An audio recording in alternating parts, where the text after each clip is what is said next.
তো hello' everyone, Sunday delicious কিটচেনলৈ আপোনালোক সকলোকে স্বাগতম জনালোঁ। আশা কৰোঁ আপোনালোক সকলোৱে ভালে কুশলে আছে। আজি আমি এটা নতুন ৰেচিপি লৈ আহিছোঁ। তো ৰেচিপিটো হৈছে পনীৰ চিলি মছলা। তো বলক ভিডিঅ'টো আৰম্ভ কৰোঁ। যদি ভিডিঅ'টো ভাল লাগে লাইক কৰিব, শ্বেয়াৰ কৰিব, আৰু যদি আপুনি মোৰ চেনেলটো নতুন তেনেহ'লে ছাবস্ক্ৰাইব কৰি মোক আগুৱাই লৈ যোৱাত সহায় কৰিব। চিলি পনীৰৰ কাৰণে 200 গ্ৰাম পনীৰ লৈছোঁ। লগতে এইখিনি ইনগ্ৰেডিয়েণ্ট লৈছোঁ।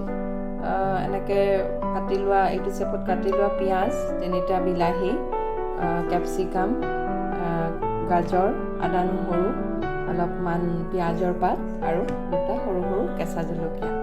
পনীৰত মই প্ৰথমে 2 টেবুল চামুচ কৰ্ণফ্ল'ৰ মিক্স কৰি লৈছোঁ। পৰিমাণ অনুযায়ী নিমখ দিছোঁ। 1 টেবুল চামুচ পনীৰ চিলি মছলা দিছোঁ আৰু অকণমান কাশ্মীৰী মিৰ্চ দিছোঁ, মানে কালাৰটো ধুনীয়া কৰিবৰ কাৰণে। এতিয়া আমি ওপৰত অকণমান পানী ছটিয়াই লৈছোঁ যাতে এইখিনি সানিলে লাগি ধৰে। ভালদৰে সানি আমি কিছু সময় থৈ দিম। এতিয়া কেৰাহীত তেল গৰম কৰিছোঁ। এতিয়া মই যিখিনি কিউব শ্বেপত কাটি লৈছোঁ পনীৰ, এইখিনি এতিয়া মই ভাজি লৈছোঁ। তো এইখিনি আমি 1-1.5 মিনিটমান সময় আমি অকণমান ভাজি ল'ম, অকণমান ডিপ ফ্ৰাই কৰিম। তো হৈ গৈছে 1-1.5 মিনিটমান সময় ভাজিলে। তো চাওক কালাৰ কি ধুনীয়া কালাৰ হৈছে। এতিয়া আমি গেছৰ ফ্লেম অফ কৰি দিছোঁ আৰু এইখিনি উঠাই লৈছোঁ। এতিয়া আমি ৰৈ যোৱা তেলতে যিখিনি গাজৰ, পিঁয়াজ যিখিনি বেলেগ বেলেগ চাইজত কাটি লৈছিলোঁ সেইখিনি অকণমান ভাজি ল'ম।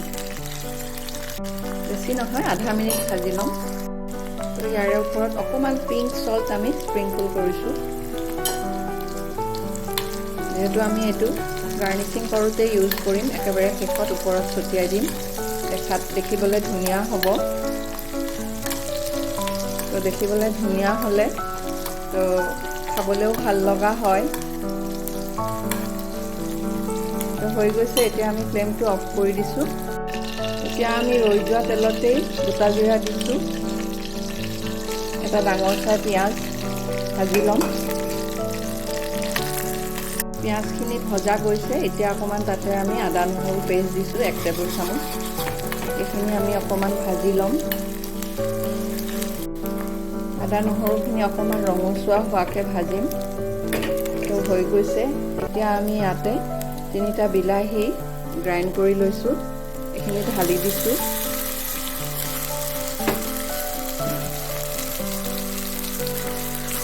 তো বিলাহীখিনি অকণমান ভাজি লৈ আমি ইয়াতে অকণমান মছলা অলপমান এড কৰিম।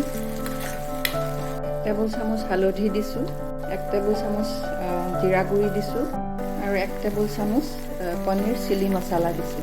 এতিয়া আমি ইয়াতে অকণমান চয়া চচ দিছোঁ, বেছি নহয়, 1 টেবুল চামুচ চয়া চচ দিছোঁ আৰু 1 টেবুল চামুচ চিলি চচ দিছোঁ।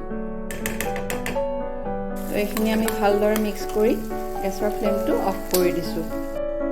এতিয়া এইখিনি ঠাণ্ডা হৈছে। ইয়াতে আমি 3 টেবুল চামুচ দৈ এড কৰিছোঁ। তো ভালদৰে মিক্স কৰি ল'ম। দৈটো অকণমান ঠাণ্ডা কৰি দিছোঁ, নহ'লে কেতিয়াবা দৈটো মানে ফাটি যোৱা যেন লাগে, বেছি গৰমত দিলে ফাটি যায়। এইটো আমি ভালদৰে মিক্স কৰি গৰম পানী বনাই থৈছোঁ, ইয়াতে ঢালি দিম।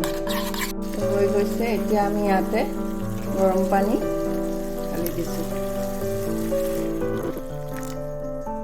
অকণমান বেছিকৈ জোলটো বনাম, কাৰণ যিহেতু হাতেৰে খালে অকণমান জোলটো বেছিকৈ বনাব লাগে। ৰুটিৰ লগত খালে জোলটো অকণমান গ্ৰেভিটো কমকৈ বনালেও হয়। তো ভাতৰ লগত খালে, যদি ভাতৰ লগত ছাৰ্ভ কৰা হয় তেনেহ'লে অকণমান পানীটো বেছিকৈ দিলে ভাল হয়। তো এতিয়া অকণমান উতলিলে পনীৰ যিখিনি ভাজি থৈছিলোঁ সেইখিনি ইয়াতে ঢালি দিম। এতিয়া আমি ইয়াতে আধা টেবুল চামুচ নিমখ এড কৰিছোঁ। নিমখটো আগতেও দিছোঁ, সেইকাৰণে হিচাপ কৰি দিব লাগিব। অকণমান আধা টেবুল চামুচ চেনিও দিছোঁ, টেষ্টটো বেলেঞ্চ কৰিবৰ কাৰণে চেনি দিছোঁ অকণমান। এইটো অপশ্যনেল, আপুনি যদি নাখায় আপুনি নিদিবও পাৰে। এয়া উতলিছে এতিয়া আমি যিখিনি পনীৰ হেৰি কৰি থৈছিলোঁ ভাজি থৈছিলোঁ এইখিনি লাহে লাহে ঢালি দিছোঁ এতিয়া আমি কিছু সময় উতলিব দিম এখন ঢাকোন লগাই দিছোঁ 10 মিনিট হৈ গৈছে এবাৰ চাইছোঁ তো হৈ গৈছে এতিয়া আমি ওপৰত অকমান স্প্ৰিং অনিয়ন ছটিয়াই দিছোঁ স্প্ৰিং অনিয়নটো বেছিকৈ দিলে ভাল লাগে বেছি টেষ্টি হয়